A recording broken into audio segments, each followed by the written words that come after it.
Latitude Media, podcast at the frontier of climate technology. There are not that many technologies on track to get us to net zero emissions by mid-century. Advanced nuclear, carbon removal, electric transport, we're seeing varying degrees of ramping in these areas, but they're all behind where we need them. But renewables are mostly on the right trajectory, in particular solar. If the last bit of 2023 plays out how we had forecast when we published our most recent reports at the end of 2023, there's like 1.5 terawatts of solar capacity installed globally by the end of 2023, cumulatively. Michelle Davis has been mapping the U.S. distributed solar market for nearly a decade for Wood Mackenzie. She recently became the head of global solar at Wood Mac, where she now takes a much broader view on how the technology is getting built around the world. So I've had to really kind of broaden my horizons in terms of the solar industry over the last 6 months. 1.5 terawatts of capacity is 4 times greater than global nuclear capacity. And yes, variable solar has a much lower capacity factor and much different impact on the grid than nuclear. But solar is expected to double, maybe even triple in another decade. And while nuclear generation is flat at around 10% of electricity supply, solar is now at 5% and could hit 10% by the end of the decade.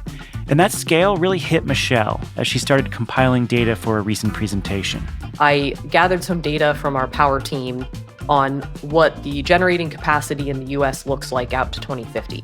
And because I had never really had to do this before, it really struck me that according to our outlooks, by 2050, 40% of the generating capacity, just like electricity generating capacity in the US, will be solar. And that doesn't include any distributed stuff that's reducing load before the grid even has to serve it. And around the world, 1 gigawatt of solar is getting built every day. And that's leading utilities and grid operators to the same conclusion as top solar analysts like Michelle. Solar is not just sort of one of the fastest growing, most important renewable energy technologies. It's one of the fastest growing, most important energy technologies, period. It will be basically the energy industry in the next couple of decades. And solar will be kind of like the gas of today.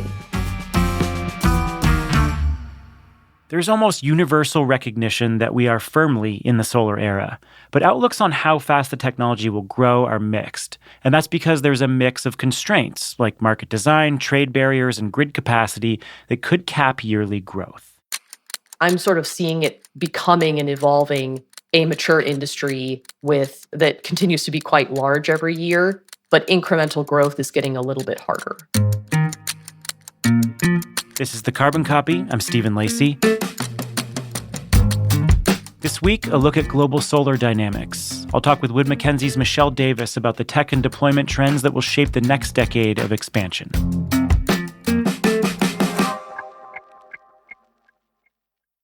America's green banks are preparing to unleash a wave of capital for clean energy. The Greenhouse Gas Reduction Fund invests a historic $27 billion in projects nationwide. This could mobilize up to $150 billion of private capital for solar, storage, efficiency, and electrification in underserved communities. So how do we deploy those billions quickly, efficiently, and with the highest impact? On July 18th, Latitude Media and Banyan Infrastructure will host a virtual event exploring the on-the-ground realities of making America's green banks a success. Register for free by clicking the link in the show notes or go to latitudemedia.com/events.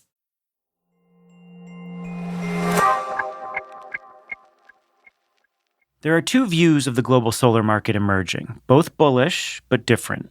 In its recent solar PV outlook, Bloomberg New Energy Finance projects well over 700 gigawatts of installations per year by 2030. Now, Wood Mac expects about 370 gigawatts yearly by then. There are nuances to the BNEF analysis that incorporate unknown solar capacity that's unassigned to a particular country, and taking that buffer out, we're probably closer to 0.5 terawatt. But whichever forecast you take, we're still looking at 350 to 500 gigawatts being installed a year. That is a lot of photovoltaics. But growth, according to Wood Mac's analysis, will start to slow. And so I sat down with Michelle to understand what that means exactly. So we saw enormous amounts of growth over the last 3-4 years.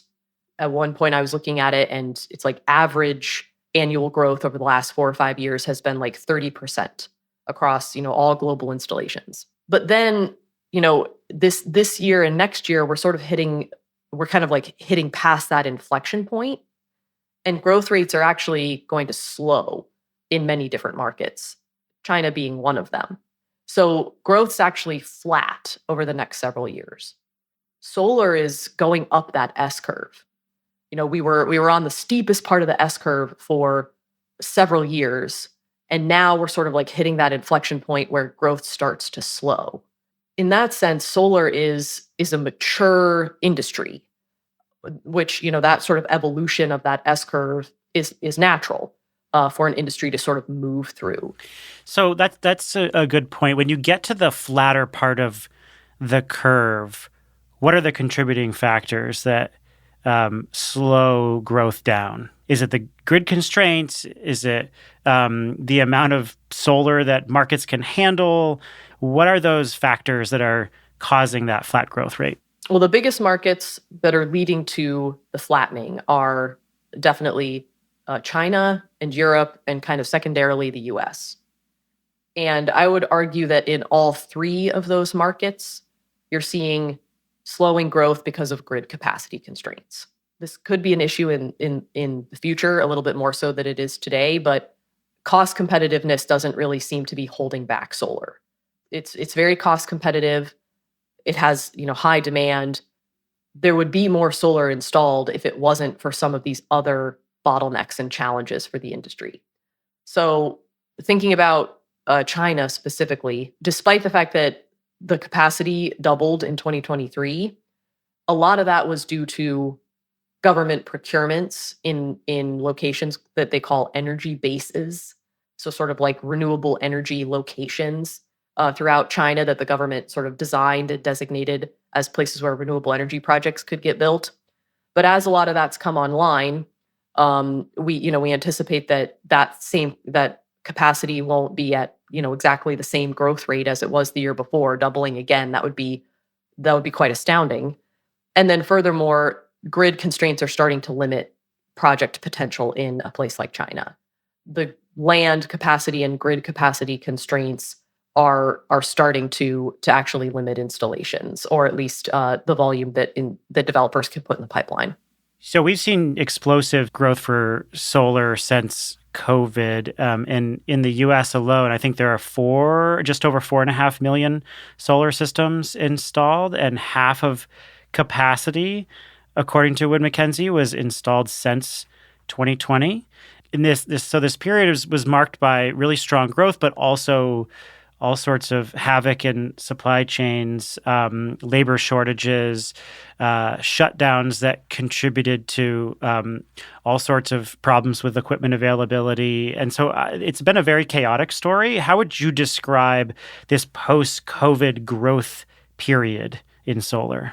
Yeah, I think the way that I would describe it is that the industry was sort of preparing to be at this level of growth.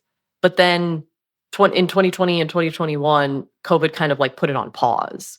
So the levels of growth that we started to see in 2021 and 2022, especially in distributed solar, you sort of have to make a distinction between distributed versus utility scale. That was always set to happen. There was just a little bit of a blip because of the challenges related to COVID and a lot of the supply chain constraints that were experienced. A couple of different things happened sort of under the surface. First, solar costs were coming down quite a lot in the lead up to COVID, and they actually sort of flatlined, or in many cases increased, as a result of the pandemic. Obviously, that's whenever costs go up, that's challenging for an industry, but there was also a lot of demand. There was flexibility on the part of off-takers, particularly for utility scale. There was still a lot of demand for solar, and off-takers were willing to go with increased prices for the most part. So that sort of was a resilient aspect of the industry.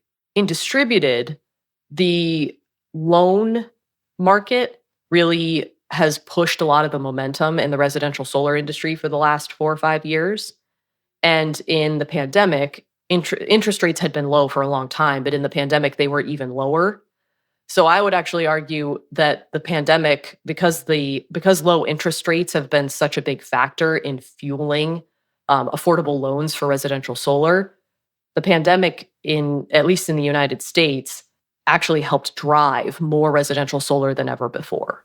So out of this period, supply chain security has been top of mind for almost every industry, clean energy included. I'm wondering, what are the big stories for the reorientation of supply chains coming out of COVID? Like, did everything go back to status quo? Were there some fundamental changes that have reshaped the industry? China, of course, still dominates every part of the solar supply chain, but I'm just wondering, have there been any real material changes that have come out of this period? I think the most material changes are in procurement behavior. Folks in the industry prior to the pandemic typically would just procure equipment in a just-in-time type of manner. And historically, that worked and was appropriate for the industry. Now, I think everybody thinks about it a little bit differently. They want to make sure that they line up equipment and they procure equipment in advance. You don't want to risk buying too much equipment or paying too much for that equipment, but developers definitely have a bit of a different attitude about procuring way in advance. They also consider different factors in terms of reliability of when it will be delivered. So people might be willing to pay a higher price if it means that they get some of those items. Whereas, before, price competition was kind of, the main thing dictating procurement in the solar industry.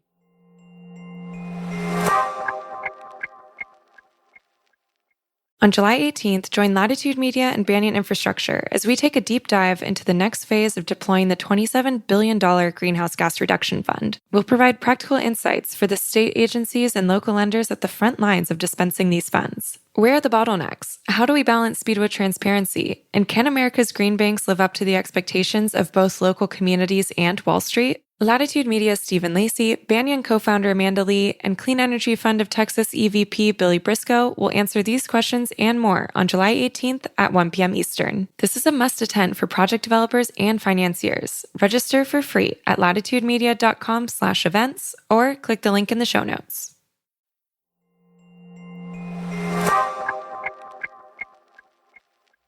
The global solar market is diversifying. Solar is spreading everywhere around the world at this point. But the market has largely been shaped by Europe, the US, and China. And China, which has successfully achieved its mission to dominate clean energy, dwarfs everyone.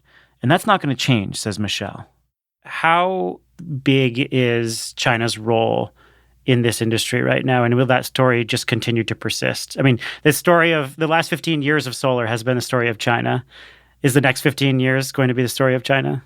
When it comes to manufacturing, yes. China has over 80% of the manufacturing capacity for every important component in a solar module. And, we track factory expansions and announcements. And even if all the different announcements, whether in China or in the rest of the world, come to fruition, the share that China makes up isn't really going to change that much, like maybe a couple percentage points as other countries around the globe build out module manufacturing. So the sort of like very simple and short answer to your question is that we just expect China to continue to absolutely dominate manufacturing. That's not going to change anytime soon. Yeah, so what does that mean for production capacity, for module supply? We are now entering a period of module oversupply again, and we're seeing pricing fall substantially week over week. What does pricing look like right now in 2024, and what does that say about the market dynamics of module supply? Well, in terms of pricing trends just for Chinese modules, we do expect some further declines throughout 2024, depending on what module technology you're talking about. Modules can be 15 to 18 cents, and we expect that they might go down a couple more cents, maybe 12 to 14 or 15 or something in that range over the next year. We anticipate that will be the floor. That will sort of be the trough in module pricing, because markets are going to respond. The current situation is that lots of factories are operating at somewhat low utilization rates, and the fact of the matter is that as we continue with pricing being so low, some factories are either going to close certain lines or close entirely, planned expansions aren't going to actually manifest. There will be sort of consequences, and that's something that we've started to write about a little bit more at Wood Mackenzie, is that there will probably be a certain level of market correction. And so by 2025 or so, we do anticipate that pricing will start to go up a little bit more, not a whole lot, but basically 2024 should be the floor for some of those module prices. There have been a number of efforts through the Inflation Reduction Act to scale up both battery and solar manufacturing here in the U.S. There's been a lot of attention on battery manufacturing because of the rise of EVs and a ton of the new activity that we've seen as a result of the new EV tax credits has brought a lot of battery manufacturing, retooled factories, new production factories. How has this impacted solar? So there are also specific tax credit requirements for solar cell manufacturing. Are Inflation Reduction Act incentives creating the same level of activity in domestic solar production as they are in battery production? That's a good question. I would say the IRA has generated a lot of interest in module manufacturing. I think we're tracking something on the order of over 120 gigawatts of module manufacturing announcements. Not all of those will materialize, of course, but that's 10 times what the U.S. currently has today. I think the difference with the potentially a difference with the battery manufacturing industry is that the U.S. would virtually have to build cell manufacturing, which is just modules made up of a bunch of cells. They'd have to build a cell manufacturing industry basically from scratch. There's no cell manufacturing in the U.S. to speak of. There have been some announcements as a result of the IRA, but we expect it'll probably take at least another few years for that to actually manifest. And without cell manufacturing here in the US, it makes, building out that fully domestic supply chain and truly taking advantage of some of the domestic content incentives in the IRA a lot harder. And on the IRA generally, what do you think the impact on the solar industry will be over the next few years, both in terms of production and installation? What do we expect to actually play out? When the IRA was first passed in August of 2022, we modified our forecasts and we anticipated that over the next 5 years, the IRA would increase installations in the U.S. by like 40%. Pretty big impact from a very historic piece of legislation. We still anticipate that will pretty much play out. The timing has been slower than folks had anticipated. It's taken over a year for different programs and rules to be published by the IRS and other government entities. And no one was really expecting, and there's still more to come, frankly, and no one was expecting it to be quite this long or arduous to kind of like ramp up a lot of the new stuff in the IRA. So that's installations on the one hand. On the other hand, with manufacturing, I think the IRA will have a notable impact on the manufacturing sector. Again, like I said, we don't anticipate all of that 120 gigawatts of module manufacturing is going to get built. We expect it'll be more like 50 or so over the next 4 or 5 years. But if assuming that plays out, that will be one of the biggest expansions of manufacturing capacity for solar that really the U.S. has ever had. One really huge benefit of all that is that it will bring a lot of diversification and more reliability in the solar supply chain, which obviously is welcome given everything that you and I have talked about today. And the U.S. industry, I think, craves not being so vulnerable to different types of political risk. There are a bunch of other challenges in the U.S. Grid constraints are a huge problem, major interconnection backlogs. You have this major policy change in the top solar market in California that is going to cause residential installations to crash. And there are, of course, still equipment shortages. What are the strengths and weaknesses in the U.S. market right now? One of the just immediate strengths, I would say, is just the strong demand for solar. The primary drivers of utility scale solar procurement, at least, are corporate buyers signing contracts and voluntary procurement on the part of utilities. That's where the majority of utility scale solar, or how the majority of utility scale solar is procured in the US. That's compelling. That basically is saying that most utility scale solar in the US comes from utilities and corporate entities saying, we need more clean energy. The weaknesses in the US are definitely, all of those things that you touched upon. The sort of unfortunate nature of the way that our governments are set up in the US mean that there's all these levels of bureaucracy when it comes to building transmission and distribution capacity. Democracy has lots of benefits, but that might not be one of them. And we need more grid capacity in order to have this net zero future. Lots and lots of studies show that, a doubling or a tripling of transmission and distribution capacity. There's similar things at play with interconnection queue issues. You have, FERC regulations and different ISO regulations and lots of potential changes that are taking place within those processes. There's just multiple different layers that developers have to navigate, and that's really challenging. So then what's going to happen to the US market in 2024, given all that?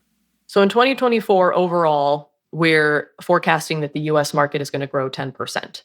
It varies a little bit by segment. We're seeing a little bit more growth in utility scale than in some of the other distributed segments. It is less than some of the most gangbuster years that the US sector has had, that's for sure. I think this industry is sort of used to enormous growth year over year, with obviously the exception of 2022, which was the first year the industry contracted in like 5 years.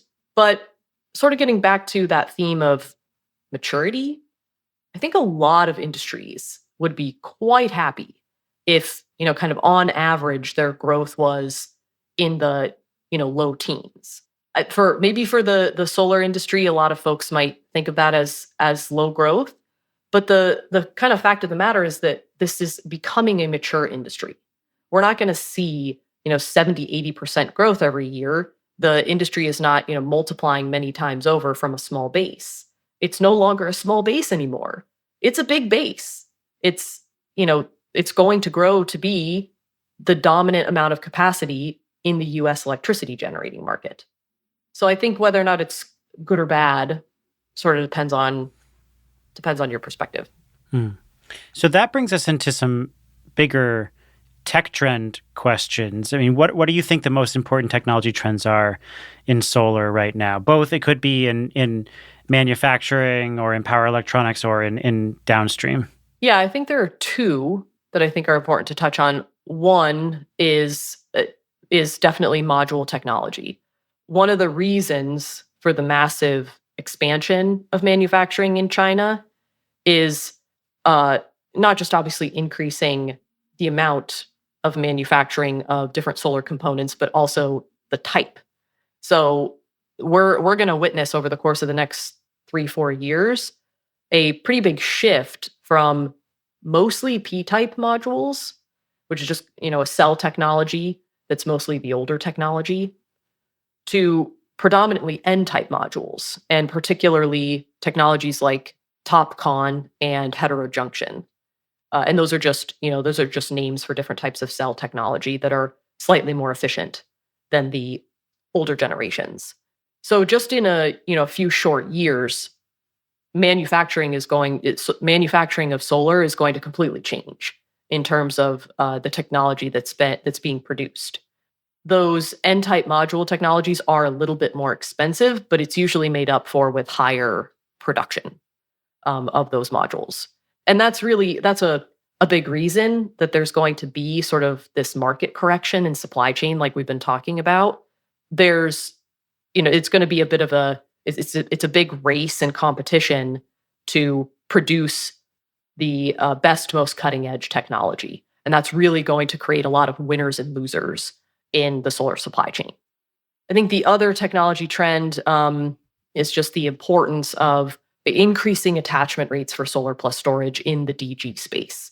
Putting batteries co-located with solar is pretty standard practice now in utility scale solar, at least in the United States.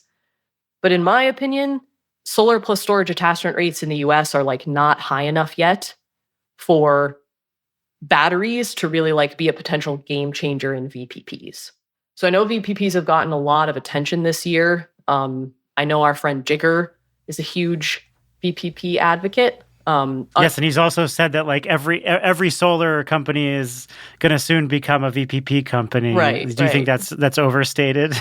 I mean, it won't be overstated if those companies also make a concerted effort to increase their attachment rates. But when you think about the sort of the scale of how VPPs could contribute, at least when you think about solar plus storage systems in VPPs, just the amount of batteries that are available in any given state, besides maybe, say, California or Hawaii or Puerto Rico, is just relatively small. VPPs are, this makes sense, but currently a lot of the capacity in VPPs is smart thermostats, which is great. But if you really want like a notable amount of battery capacity for, either residential or commercial solar plus storage systems to really play enough of a role in the VPPs that a utility could actually make a decision like not to build a power plant, we're a long way away from that right now. So solar is becoming a terawatt scale market. As we look through the end of the decade at the industry's expansion and sort of flattening growth and maturity, what storylines do you feel confident about? What storylines feel a little less clear and wildcardish? Well, it's hard not to bring up the potential changes in solar supply chain. I think the US market in particular really learned how quickly things can change if a certain policy or trade restriction goes into place. Things changed overnight and quite dramatically in early 2022 when there was the proposal of a potential anti-circumvention tariff for Southeast Asian countries. Or, all of a sudden in the middle of 2022, no one could import modules anymore because Customs and Border Protection was implementing the UFLPA. In my mind, when I think about big uncertainties, that's one of the biggest ones, I think, in terms of the lever that you could pull. If a certain government or say the EU decides that they also want to restrict polysilicon from the Uyghur region of China, that would be enormous. Overnight, all of a sudden, a huge portion of the polysilicon supply globally can't be used for solar modules in Europe. The potential impact of some of these political risks is now quite large. That's kind of like one big uncertainty that I see in the solar supply chain. Another one, and this is a little bit longer term, is it's obviously fantastic that we have such strong outlooks for solar, and it's going to grow to be 40% of generating capacity in the US by 2050. But that will also present a ton of challenges. More and more solar that gets installed, the more midday solar prices are just going to crater and, be consistently negative. So to me, kind of one of the longer term uncertainties is how long do we have to go until solar is eating itself? Will the industry adapt soon enough by having more batteries on the grid and building projects in a way that increases their grid value so that doesn't happen? Michelle Davis, head of Global Solar at Wood Mackenzie. Thank you so much. You're so welcome, Stephen. I'm so glad I was able to be a part of it.